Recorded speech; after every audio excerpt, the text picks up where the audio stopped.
Tekken 8 Season 2 released 2 days ago, and it's had everyone complaining even more than normal. I spent 17 hours reading every patch change and trying it out in-game. And in this video, I want to try to cover the controversy in a way that speaks to a little bit of everyone. I want to reach the veterans who feel like the game they love is gone. And I also want to speak to the newcomers who are probably wondering why everyone is being so negative. I also want to reach in between. There are casuals who are just maybe trying out Tekken as a single-player game, and there are sweaty casuals who want to learn but may never even go to a tournament. I also think it's important to note that the veterans are not really one colossal unit here. There are veterans who have said Tekken is always changing, Tekken is frustrating, but we'll figure it out and we'll learn. And there are veterans who are insisting this is the death of the series. Me personally, I'm not a fan of the changes to Season 2, and I hope to lay it out in a way here that just clears it up for everyone and is very focused and concrete. So if you're someone who's already frustrated, I hope these topics can drive our criticism in a productive way. And if you're enjoying Tekken 8 or looking in from the outside, hopefully this informs you about why everyone is being so loud this time, and why I think it's not just a standard case of Tekken fans complaining again. I'm not one to complain a lot by default. In fact, I often get a lot of criticism and hate for being naively positive whenever the developer makes questionable changes. But I think this video is important to make. Do note that we are currently working on an educational video that's going to summarize every patch change in a technical way. But before I do that, I think this video is important to establish that I do not agree with the direction of the Season 2 changes. And I wanted to put together a video that will capture those frustrations. I think there's a little window we have to have our input heard right now.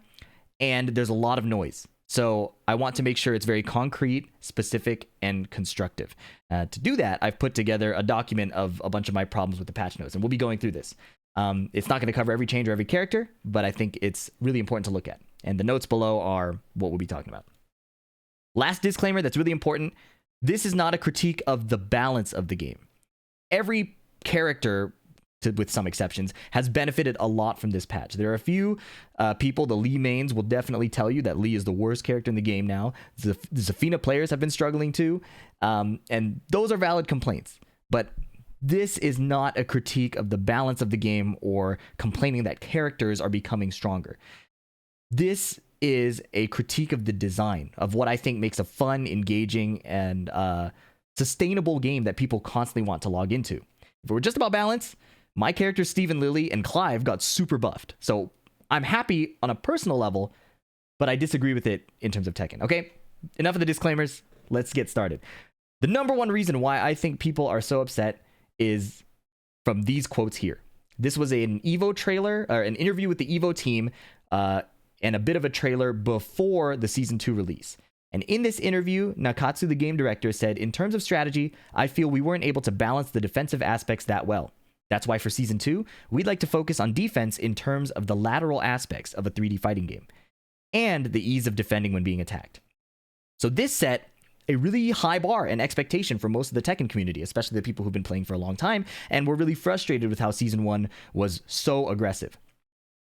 But, to put it shortly, nearly every character has had moves added or properties changed to improve tracking or improve their offense. This interview, coupled with the reality of the patch notes there, is where I think the number one piece of frustration is coming from. I'll talk about that more, but I want to go through some of these patches that have been frustrating, or some of the patch note descriptions that had people angry, with these core problems in mind. So let me really quickly talk about these core problems, and then we'll go through the patch notes, okay? The core problems that are bothering people, I think, are they're removing characters' intended weaknesses. This does a few things. This makes them harder to defend against, harder to start your own game plan, and it makes it that the cast is more homogenous. It homogenizes the whole cast, and characters are losing their unique identities. Okay, the other problem with this patch, the series of changes, is a lot of attacks are being given high coverage. Now, this does the opposite of making a game more interesting and deep, because the more options your attack covers, especially in Tekken, the less defensive counterplay there is. So if you see less defensive options, a sidestep, a backdash duck, backdash power crush, all these other options, the less you see of that, the more stale the offense becomes, because they'll just keep running their high coverage options. Instead, if the attack has some holes, some weaknesses, the defender tries to capitalize on those, then the attacker can make counter adjustments, and you start to see a lot more creative options. You see that more in the lower tier characters, which is why I tend to push for nerfs instead of buffs, because you tend to see more interesting interactions that way in Tekken. These are the details. Again, we'll point it out when we get to the patch. This is a bit more subtle of a change. There are a lot of adjustments that are justified by saying, well, this is this powerful because it has this amount of risk. And while that may be balanced from a character power level perspective, that does not capture a deep and interesting game plan necessarily. And for that, we'll demonstrate in game. Usually the answer to a lot of these situations is avoid the situation in the first place, which means attacking first or going for a sidestep read or something that may not be the high percentage choice in that situation. And finally, we had a quote from Maximilian Dude that I think captures everything. The fun is getting to fight the opponent instead of fighting the knowledge checks of the game. And with these new patches, it has gotten harder to fight your opponent, and you are often fighting the character. I have old man gripes we'll cover at the very end. Let's get to these patch notes, okay? So again, not every patch note, just a few character gripes. Elisa, rather than show the notes, I will just show the new move they added. They did some tweaks to Elisa, and in exchange for those tweaks, they've given her more chainsaw and fly attacks. This is her new chainsaw move. And you can see that it gives frame advantage. It leads to more stances. The best counterplay, I haven't labbed specifically to handle this. My guess would be to armor or interrupt if you get a window. But because of the threats of her other chainsaw moves, it's not so simple. So Tony on Bryan ends up blocking for most of the game and then does an orbital into a rage art. And that is how he wins that round. So not super deep. He ends up blocking most of the time and then making a read. Was the read cool? Kinda. But the gameplay itself was not very deep. Let's look at Asuka. Asuka is where these concepts really start to show. In Season 1, Asuka had a wide variety of defensive options suited for counterplay. However, she lacked sufficient tools to actively apply offensive pressure against defensive opponents. Now, if you've ever fought Asuka, you'll know that that's kind of her thing. She has launching parries. She has a launching low jumping kick, her can, the double lift kick. She has built-in low parries. She has the bigger reversal. She has lots of options that make it hard to attack her. That's on purpose. That's her design. But in Season 2, they've treated that as a weakness that needs to be covered up. So Season 2 has strengthened follow-up options for forward 2. The point is, it's easier to catch opponents moving sideways and tracking against leftward movement. They've also given her a mix-up where after one of her punishes, she grabs you and yanks you, and there's a mid-low mix-up. They've made the mix-up harder to distinguish visually, so it's a true 50-50. This feels like it is removing her intended weaknesses. She's supposed to be defensive. Yes, it's hard to open you up, but it's also hard to attack her. By removing that weakness, she is now a character that's hard to hit and can blow you up in many situations. This is part of the frustration, especially when in the beginning they said, we're going to focus on defense. Azucena. This one is not as egregious. This is actually kind of minor. And I think the Azucena changes are somewhat decent, but flawed in some other ways. But the philosophy they shared is they're forcing players... they felt that she was forced to rely on a risky low in a predictable manner. And to address this, they've added moves. To me, the situation is only risky. This is a skill issue.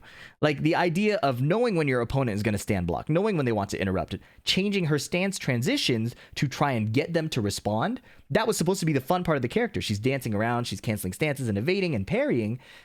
It's supposed to be tricky, but they felt that it was too predictable, so they needed to add moves. I feel like this is a problematic way to tackle this. Now, her changes themselves, I don't think are necessarily super overpowered, but they are kind of toxic in a way that they end up making people deal with her in like more of a guessing way than a conditioning way.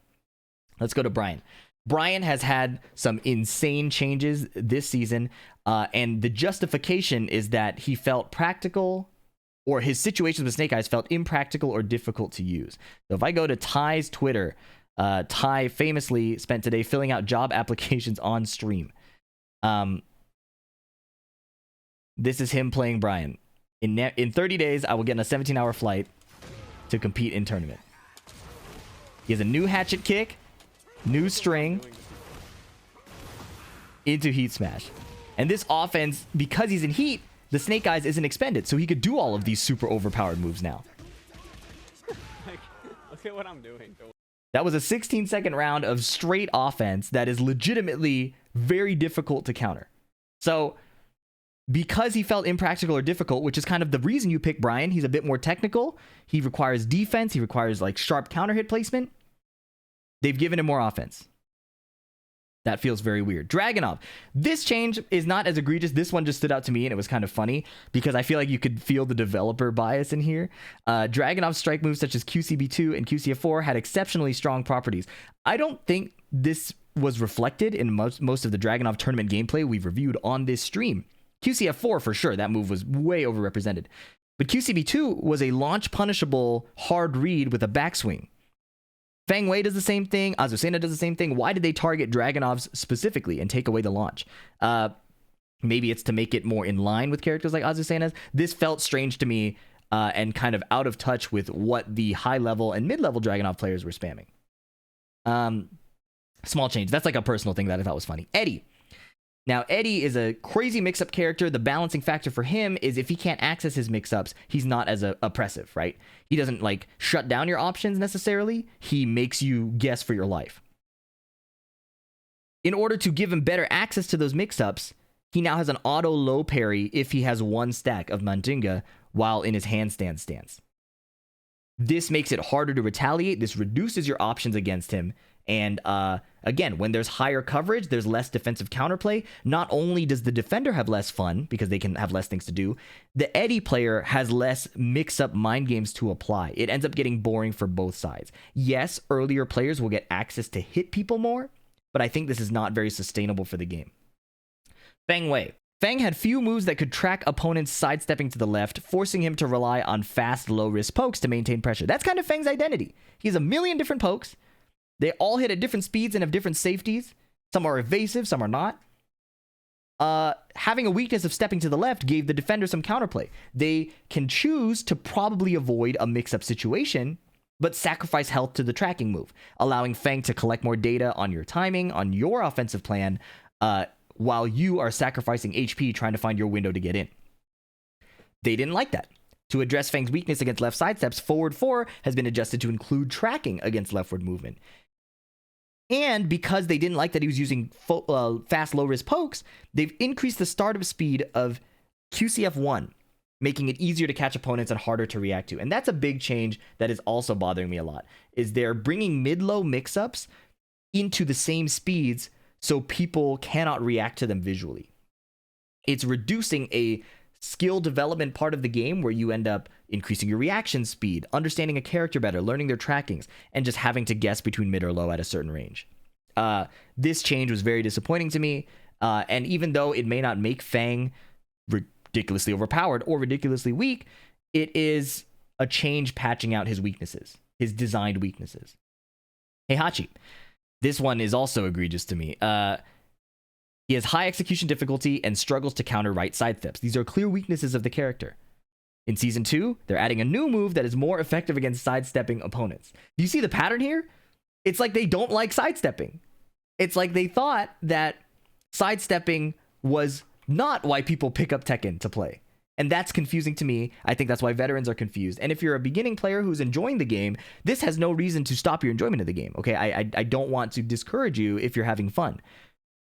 But this is why people are complaining. It's this, they promised better defense in the lateral aspects of a 3D fighting game, and we've seen tons of patches countering lateral movement specifically. Hwoarang. Hwoarang previously struggled to deal with opponents' lateral movement at close range. This new low homing attack allows him to continue his offense seamlessly. Look at this clip from Speed Kicks. One of the best, if not the best, Hwoarang player in the world, where he uses the new homing low. He jumps over Lars' down jab, catches him stand blocking, converts to a combo. It's all kind of one-player stuff. Heat dash chip. Fast interrupt. That was a suboptimal heat dash. Nerd. He says, I understand the importance of building a game for enjoyment of all skill levels. So I don't understand why they make these changes that reduces the number of good options to pick to survive. I don't know how I would tell a less experienced player to play against this, right? He follows. For those who don't know, the Lars player is doing a good job. He's using sidestep and backdash, which is normally a good option against Hwoarang. What does the new homing low do? Long range to cover the backdash, homing to cover the sidestep block.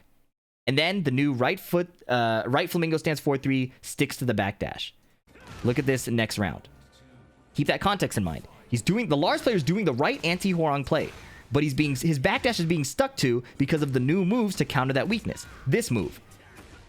And then when he tries to sidestep, he's getting clipped by the homing low.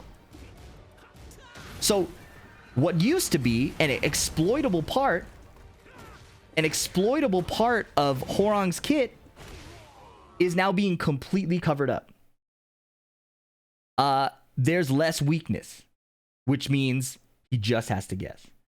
A lot of the patch changes say this character has a weakness, so we gave them a solution. It is important for characters to have weakness, even in an aggressive game, because the weakness is what lets the opponent begin their attack. It's what leads to a two-player game. It's what leads to interaction, and that's why I say removing intended weaknesses is bad, and also high coverage attacks and attack kits, not just a single attack, but the sum of the character's kit means less defensive counterplay. The offense gets stale. It gets more boring for the attacker and for the defender. It just feels less fun. Jack 8. If you haven't seen any of the Jack 8 changes yet, I'm not going to show you patch notes. I'm going to show you this clip from Landon D. This move is called Make Some Noise.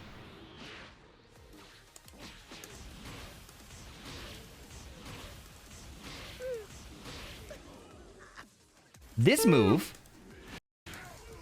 from stance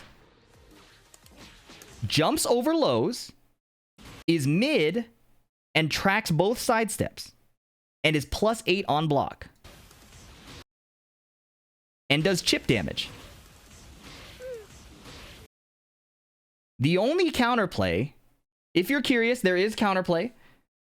Trojan, a known labber and combo artist, labs the counterplay here. I will link this thread in the replies. There are some creative solutions here, from Heat Burst to Power Crush, but the idea is it's such a high coverage, the move does everything.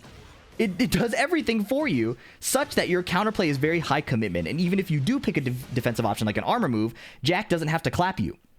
Jack can do the jump into a throw. So it is a very one-sided situation that is not very deep. You have to just guess. I'll link this below. Jin Kazama. Jin's changes are not egregious in the sense that they're really overpowered or they're covering up weaknesses necessarily. Instead, they're pushing his offense in a way that has less counterplay and becomes less interesting. So, the startup speed of his lows, full crouch down forward 4, and Zen 1+2 were sped up to make them harder to react to. Additionally, he gets access to these stances from like a running 3. So he gets to do a running advancing mid, +12 into stance, and then you have a hard to react to mix-up. Basically, think of like Lars. To me, this is less interesting than having a low that's, say, reactable combined with a low that's maybe fast. So if you're looking for the fast low and you're trying to keep your reactions up for the slow low, he can abuse you in other ways. But because he's stuck in his stance, those options are more limited. So this ends up being a lot less of a deep mix-up and just kind of, let's speed up the low so they have to guess. I don't like this change. Jun Kazama. Removing intended weaknesses. This one, that's rough. In Season 1, Jun had very limited options to deal with opponents who relied heavily on standing block. Key weakness. She's like Asuka, where she has a lot of counter hits and a lot of parries that are very punishing if you swing at the wrong time. So this is a core weakness. It's part of her design. To address this weakness, that we've introduced moves that give access to stances with significant advantage on block. Also, her low attacks from her stances have been strengthened. So the defensive poking character who kind of locked you down and forced you to retaliate at times that were advantageous for her. If you swing at the bad time, you die. Think of like Steve Fox, right? You get counter hit. For her, you get parried or launched or evaded. Now they allow her to also have offense on top of that. This is a screenshot of a homing mid +6 on block move that allows her to go into Izumo stance for a mix-up after. Does the mix-up after have 0 counterplay? No. However, the counterplay is not very deep. If you want to deal with the middle out of the stance, you are picking basically options that will lose to the low anyways, right? And if you try to do some kind of option like a sidestep duck, the situation does not work in your favor because she has like a safe mid that will launch you. So this situation is a huge problem in removing intended weaknesses and giving high coverage attacks that reduce counterplay, right? It is just ugly in both senses. And as the defender, you really can only just stand there and guess mid or low at the right time. Maybe you get a power crush off. Even if you try to do a down jab, she can jump over it. So this is rough. And again, I'm not saying that June is suddenly unbalanced or overpowered. And maybe, I think maybe even she did need buffs, right? That's not the point. The point is that this interaction is a reduction in depth for both players and will lead to more frustration and goes against what they were talking about. How can you sidestep a homing mid? Kazuya. You're going to love this one. Sidestep 1+2 had limited usefulness to improve it. It has been changed to a homing attack, which allows Kazuya to transition to Wind God Step, enabling him to aggressively pressure opponents who rely on frequent sidesteps for defense. One of the coolest parts of playing a Mishima in Tekken is dealing with somebody who is sidestepping you by adjusting your timing. It is probably one of the most interesting parts of playing a character, playing a Mishima. The depth involved and the skill involved is what makes them rewarding and so fun to play. It's like the reason you pick a Mishima. So look at this situation. I have Jin on the right. He's going to block my first option. And then now with the new punish settings, this is something I do like about Season 2, is that you can program movement into their punishment settings now. So select from punishment list. I'm going to have him sidewalk left, which is the weak side for Kazuya, as soon as he blocks my move, right? So if I do forward 4, he sidewalks left, right? So I do this and electric, he dodges it. If I do this and hell sweep, he dodges it. If I do this and forward 3, he dodges it. What do I do? He's sidestepping me. He's leaving my dimension of existence. Dash electric. Now, the opponent has to second guess whether they want to sidewalk or not. It's not as safe of an option as we thought, because of dash electric. And sometimes it can miss too if you're not executing it very well. So let's look at this other option. I'm going to record an option here, a manual option, and let's see if I can do it right. So as Jin, I'm going to do... Oh, he's on block. Let me do it from standing. So as Jin, I'm going to record him blocking these jabs, and this is what he'll do after. Sidewalk duck. Okay?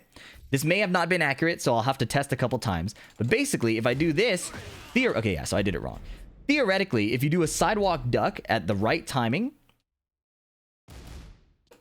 you can dodge the electric while sidestepping the mix-up, right? So, jab.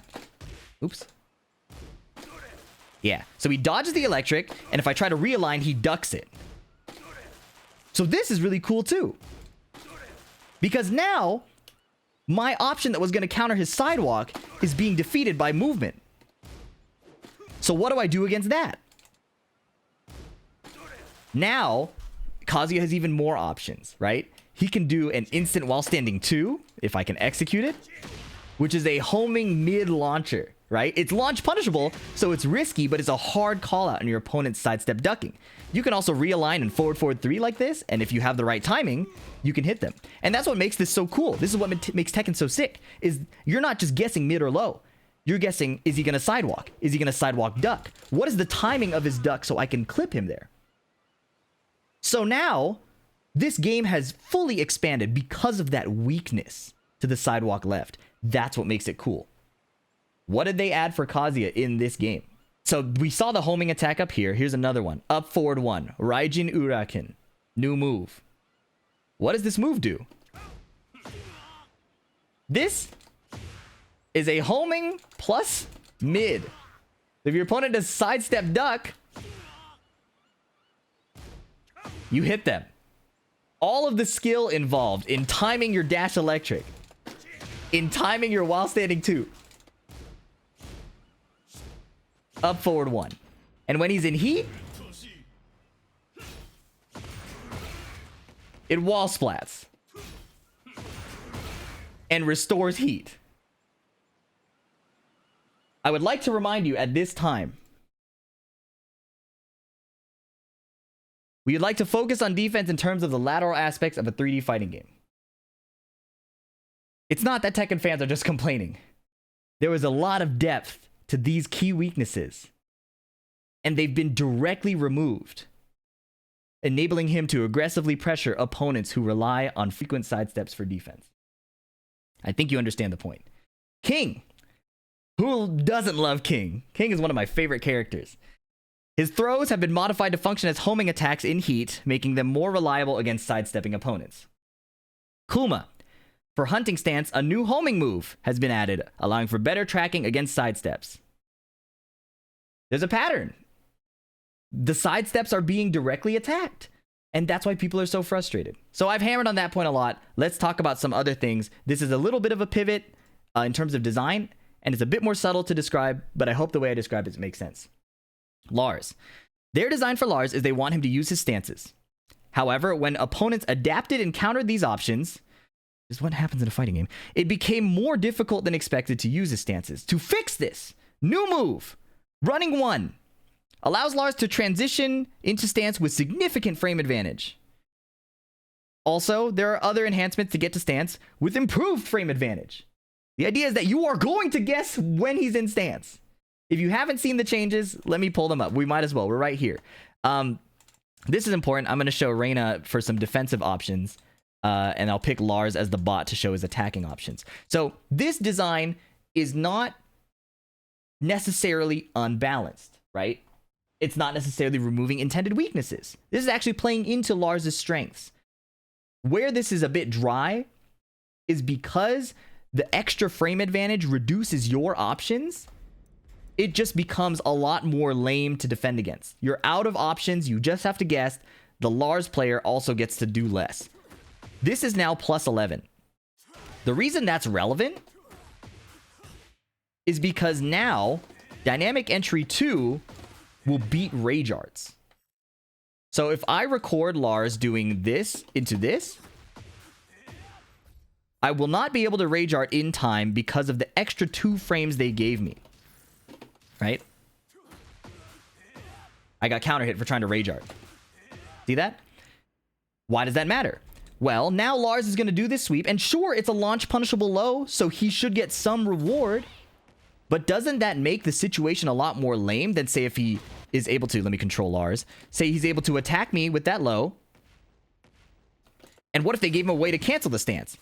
And then he baits the Rage Art, and now he gets rewarded for making a layer 2 read, an extra mind game on top of me, instead of just having the frames to blow through my defensive option.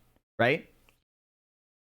Another change to Lars that I think really highlights this issue is also something that showed up in Devil Jin. I didn't list Devil Jin because I know if I put Devil Jin and criticized him, I'd be raked across the coals. But this change applies to Devil Jin as well. There is a set of moves that are becoming very just guess oriented. Okay? Look at this. They gave Lars down forward 1-1 into stance. Seems kind of calm. If he goes into stance, I'll just mash him out of it, right? Simple. This isn't a real mix-up. I blocked it. I have advantage. I'll just hit him.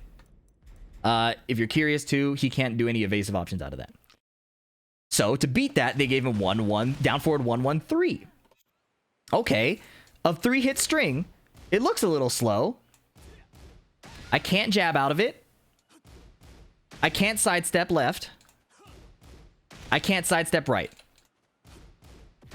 I can't heat burst. I can only use a parry if my character has it.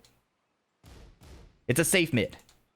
Okay, but the second hit's a high. I can duck that string. So if I do this, I can stop him. Not so fast, opponent of Lars. Down forward 1-3. So now, if I try to duck the second hit, and I'm at the wall, I get wall splatted. So what does this mean? When you combine all of these threats together, the 3-hit string, the stance mid, and the mid wall splat, for 90% of the time, if your back is to the wall, you're not going to do anything. It's better to just stand block. Or maybe you can react and parry, but if you parry and he goes into stance, he'll probably blow you up, right? So they've created an unstable guessing game where the Lars player can die, right? He can die if you go for the high and you punish in time, not like me. Or if you block the mid and you punish. Or he gets a free stance mix-up. This is a very preset rock, paper, scissors situation that doesn't really demand a lot of both players. The Lars player can be random. He could be predictable. the risk reward is not really manipulatable. The best thing you can do to prevent this is to step the down forward one in the first place and prevent the mix-up, right? That way, you have a way to manipulate the risk reward in your favor. You create mind games, things like that. We'll ignore the fact that Lars has like a homing mid to stop that, and that's actually part of his mind games from his initial design. But you can see how it doesn't make sense to interact with the string 90% of the time. Just let him do it, let him do his stance, take the poke, and play your offense later. There's counterplay, but the counterplay is not very deep. Let's contrast that with Jin. Now, I know Jin is public enemy number 1 unless you're a Jin player. But there is a specific way I want to show how his strings behaved that add depth. Down forward 1-4. Mid-high. You can duck the second hit. To mix it up, he has this. Down forward 1-4-4. Now, if you are well-trained, you can duck the high without eating the mid. You react to him jiggling his leg, right? So you can, if you're sharp, punish it while still blocking the second hit. To counter this, Jin also can delay down forward 1-4. Right? However, the weakness of this string is that the mid is reactable with enough training. So you would think that, oh, this is a flawed string. There's really not that much reward for Jin. Why would you ever do it? The reason is because if you are spending the mental energy to pay attention to this string, he can start messing with you. Down forward 1. Oh, is it coming? Oh, you're looking for that one? What about this low? What about an electric? Right? While I'm spending the energy being ready to react to the other options, he can mess with me. He can reset the situation. He can create different ways to attack my defense based on where my attention is. He could just hit me with a low poke, right? I'm looking so hard for the string extension. Where is it? Where's the high? Oh, I just ate a low and I'm dead, right? If it was like a last HP situation. This is one way where string situations can actually have some depth. By having the weakness of a reactable extension, right? And a duckable high, Jin can attack your mental stack. He can attack your attention. It's something you see in Street Fighter a lot, right? If you're worried about the anti-air DP, like somebody's jumping in on you and you want to anti-air them, you're not looking for other things. And Jin can take advantage of that with this style of offense. Even Low-High, one of the best defenders on the planet, was getting strung up by Ryef at Evo because there's so much mental stack to deal with. I think this is a cool way to use strings to enforce offense outside of just, do I duck the high? Do I eat the mid? Do I let him go into stance? There's different layers of depth, and I think we are losing out on things like that with changes like Lars and Devil Jin got. I've harped on that point a lot. Hopefully that makes sense to you. Law. This is a completely different change. This is kind of an old head change, and I think it's worth pointing out. They're doing a thing. I don't think this is a core problem, by the way, but I think it's an important problem of why veterans are upset. Removing skill expression for accessibility. They made Law's stance easier, the dragon charge. Okay? They lowered the execution difficulty. And in order to account for that, they rebalanced one of his moves, making it weaker. Because it's easier to do now, he's lost access to this tool. I'll show you what the tool is. One of the biggest gripes that a lot of Law players have with this is they've been training this kind of offense with Law since, what, Tekken 5 DR? It used to be that this was guaranteed on counter hit. It wouldn't launch, right? It would just do what it does on normal hit. So if you hit counter hit while standing 4, you would get this knockdown for free. Or this. In Tekken 8, this is because in previous Tekkens, you had to do back, forward, forward before Law finishes the animation. It was very difficult in terms of execution. In this game, they made it easier by just holding forward. Now, because it's easier to do, it would be overpowered if he could confirm everything off of an 11-frame mid. So they took it out. And all the Law players who spent all this time grinding that execution, that counter hit recognition, the precision, the skill, it's gone to make it more accessible. That is a big problem for a lot of veterans. I don't think it's the end of the world in terms of balance. I don't think it's the end of the world in terms of the death of the game. But it feels like a disservice to the people who have been training for a very long time. And I think that's a big problem. I put Lili here because I didn't want to seem biased. I personally think Lili has only gotten like buffed, and it's actually kind of problematic. The change that they made for her is specifically this one, where mids and lows are brought to similar speeds. So now her full crouch down forward 3 is made super fast. Right? They made this way faster. And the point is that at 19 frames, it's the same speed as this move. And you can do both of these moves out of Do Glide now. So they wanted it to be pretty similar. It's not the end of the world. I think Lili kind of got away with murder this patch. Which is why I'm saying it's not about balance. It's about design. Paul Phoenix. I don't even want to talk about this character. He has been continuously buffed. The text I highlighted was to show you the design philosophy, the idea that he's covering his weak direction, side steps to the right, guard break properties during heat. None of that is important, okay? Like if this didn't exist, that doesn't even matter. Look at this move. Not this one. Do you see that? That's a homing high. That's a normal hit launcher. He doesn't have to counter hit you. This is normal hit. Oh, FDX, it's a high. Why don't you just duck it? Gee, I wonder why I'm not just gonna duck it. It's not like his best move, his killing mid, which is now a guard break in heat, will hit me for ducking. I can't sidestep. If I sidestep, I die too, because it's a normal hit launcher. Well, maybe I'll just stand block. They gave him a power low that's +6. I can't even see how much HP that did. Look at that. You see how far you can do these away from? You can do this from full screen. What if I chase him down? Counter hit launcher. Evasive mid. Evasive launcher. Paul is a problem, okay? Again, it's not about balance. Why can't I sidestep? Why is it homing? Why does every weakness have to be covered? Shaheen. Oh my, I'm starting to crash out just looking at this. Shaheen, I'm going to load up this character and then I want to read you the text, okay? You will not believe this. Shaheen. Shaheen was a well-balanced character with strong offensive and defensive capabilities. But his toolkit was somewhat technical, making him difficult to use. So we gave him a new low attack that gives frame advantage on hit. And now he can go into crouch and slide off of it. This low is obscene. Evasive low +4. Look at this on counter hit. +28, man. I hate this change. That is... Regardless of whether you think Shaheen is technical or not, which is up for debate depending on your skill level, this new low that gives +4 is egregious. It's egregious. Reina. Reina, as she... Okay, so people are going to be very conflicted about this opinion. Most people who've played old Tekkens think Reina is a war crime. And the reason Reina is a war crime is because Mishimas traditionally had weaknesses, right? They didn't have hop kicks.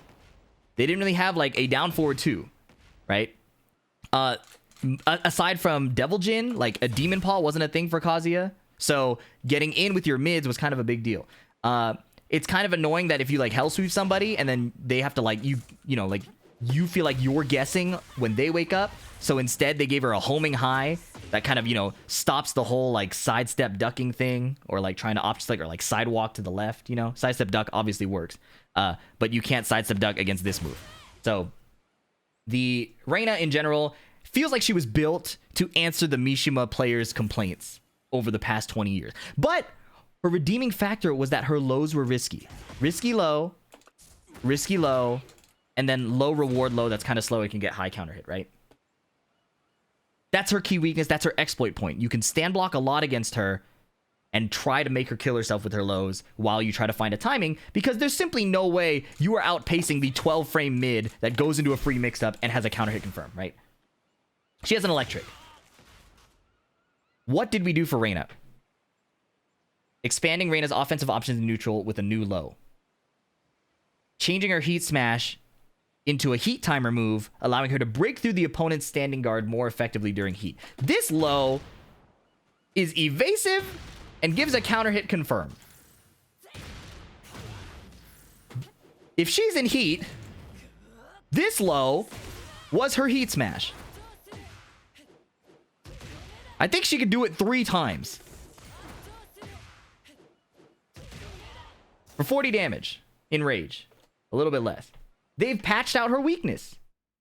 Reina was a sin, but she was kind of cool because she had that weakness. Steve Fox. This is an old head gripe. So this one is not really that relevant to the discussion of good design in terms of two-player gaming. This one is a very personal gripe. For Steve, he used to be able to really flow freely between every stance. This is like an old hand campaign. This is restrictive for beginners, right? So Steve can cancel multiple stances into each other freely. That's kind of his thing. Flicker into crouch, into forward duck, into peekaboo, peekaboo into back sway, right? Everything. They buffed Steve a lot. They gave him ducking forward 2 into Lionheart. I do not want to do punishment settings. I want you to visually show me what's happening, okay? Into free Lionheart stance. If this hits, you get a guaranteed Lionheart 1, right? You can no longer cancel this into multiple ducking forward 2s. When you do this move, they put you on a railroad track. And you're saying, you're going into stance, this is what we're going to do. They changed Peekaboo 2, which used to go back into Peekaboo. Now it goes into Lionheart. Again, this is kind of an old head gripe. It just changes the way Steve feels. It's not as fun. But it's everywhere. They want you to play the stance game more than the flexible offense game. Up, back 2, into back. This is a bunch of nerd stuff, so if you don't care about numbers, you can skip ahead. When Steve hits up, back 2, it's plus 14. So he gets the Lionheart 1 for free. Before, if you canceled it, you would get Sonic Fang after, because it was still plus 14. But they want you to go into stance. Now, if Jin blocks after, I can't Sonic Fang him. It's plus 10 only if I cancel. I only get a down jab. So I'm forced to go into stance if I want the reward. It's committal. And there's nothing wrong with having a player get more reward for committing, I think. I think that reward's a stronger read. But Steve lost his flow, being able to go. A lot of Steve players have complained about this. You probably don't care if you're not a Steve player. He's stronger than before. He's really annoying now. Let's move on. Victor had a few changes that were insane. He has a new running low to complement his running mid. So remember the whole thing with Reina where she controls insane range and has insane properties, and the balancing factor is they didn't have lows? Well, that was Victor's thing. Victor had a counter hit low, which is nice, but otherwise he wasn't poking with lows unless it was like this, or he's in crouch, right? Because he has all this nonsense. So it made sense to not give him lows unless he's in stance and sweeping you. They gave him a running low into stance. You see that said plus 15? Plus 4 on normal hit? So it frame traps with that? Like, what's up? What's up with that? What's up with that? Additionally, the patch that I showed in the text is they made this move plus 3. So remember how, like, you're sacrificing something for having, like, using your range is kind of a privilege. So if you use this, you should probably give up your turn, and then your opponent gets their counterplay moment. Interaction between both players. They made it plus 3. And the justification is it lost 5 damage. That's not the point. The point is that I'm stand blocking to respect your range. You used your range, and now it's still your turn. And this, to me, is kind of the... To wrap it up, this is kind of the big one. They acknowledge that Yoshimitsu's signature tricky playstyle comes from transitions into stances to get unpredictable offense. Most of the changes in this patch give characters more stance offense. We saw it with Victor just now. We saw it with Steve. And I need to pull up Reina again to just show you how egregious it's gotten. This is partially an old head take, but I also think we've had a comment from Maximilian Dude when he was in the stream earlier that they're adding more knowledge checks that make it harder to fight your opponent. Reina can now go into Send 2 into Heaven's Wrath. So you can theoretically loop stances like this. She's like Hwoarang now. Right? And as a new player, how are you supposed to know when to do... Is this fun for the defender? You know what I mean? Is this fun for the defender to figure out how to fight against? There's 2 flaws to this. Only stance offense is oppressive for beginners to learn. But in my opinion, unless it's a well-designed character that, like, say, like Hwoarang, for pros, it's restrictive. Maybe for Reina, it's not as restrictive, although in my mind, it's more fun to hit her electric and her like neutral tools. But when I think of like Steve, it's so restrictive. You lose options, you lose mind games, you lose ways to manipulate and condition your opponent, and you're just going to see the same 3 moves over and over again. That's why I don't like stance offense, and Tekken 8 is heavily moving in a stance offense direction. That's one of my personal gripes. But in general, I think it's worse for beginners. Yes, stances have more limited options, but you're trying to figure out how to get around your opponent's gigantic moves in neutral already, right? Adding the stance, like the precise defense, I think is an extra barrier, and I personally disagree with that. Now, those are the patch changes. I have a little more ranting to do. We're almost done. If I could summarize all these changes, it's like the current direction of Tekken 8 is the fun is if I succeed in doing my buttons and sequences, then that's fun. If I'm getting off all of my stance offenses and finding these things, if I'm getting this spin into the throw, if I'm hitting my moves and my combos, I'm having fun. Every character gets a strong aerial tailspin now. Every character gets bigger combos. I'm having fun doing that. But I would argue that's only layer 1. That's only layer 1 about the of fighting games. Where fighting games get really sick is when your opponent's like, how do I stop what you're doing to me?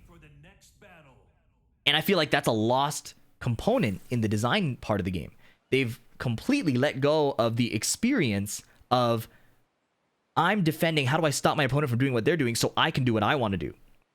How does the game evolve when we're both trying to stop each other? Right? There's no evolution to stopping somebody who's doing the mid-high or the mid-mid. Because the mid is -6, so Deviljin's not going to really play a mind game after this anyways, right? He gives up his turn. Maximilian dude said it's Mortal Kombat offense. That's what it feels like. And that's not what Tekken is known for.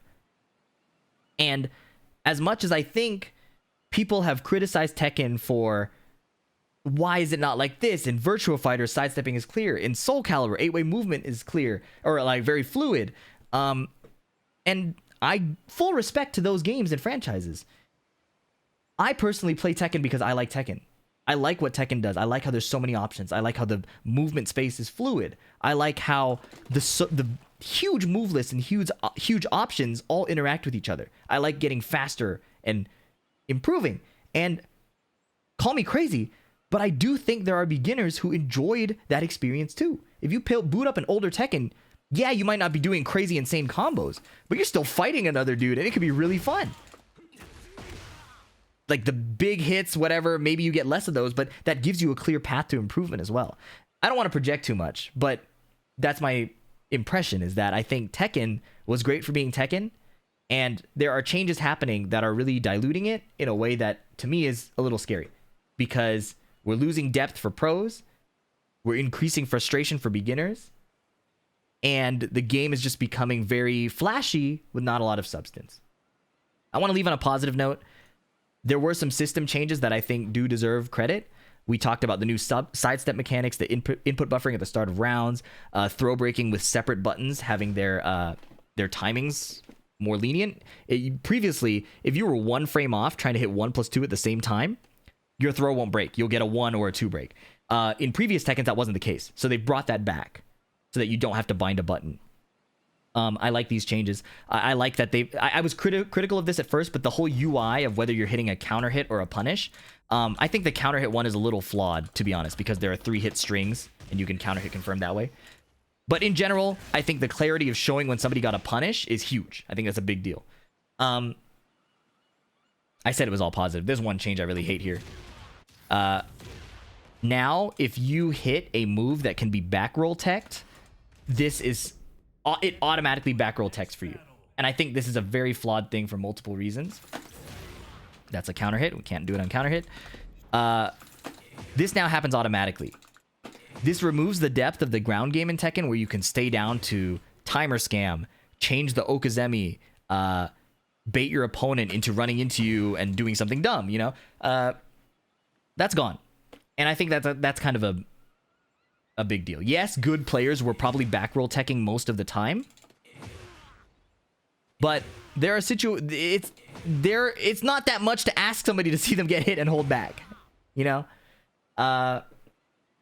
Additionally, there are new situations. This isn't an exact recreation of it, where if your opponent lands like sideways or like you finish a knockdown situation and they're sideways, they are able to now block immediately.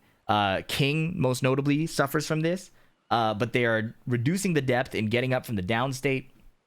And as much as I support bringing in newer players and kind of having them have access to the game and being able to play it more easily, I don't think the ground game was that complicated, especially if you watch those VDX beginner guides. Sometimes you're on the ground. If you're about to get hit, you stay down. If there's a setup, you side roll or stay down. Otherwise, you tech roll. Those situations can cover you in 99% of situations.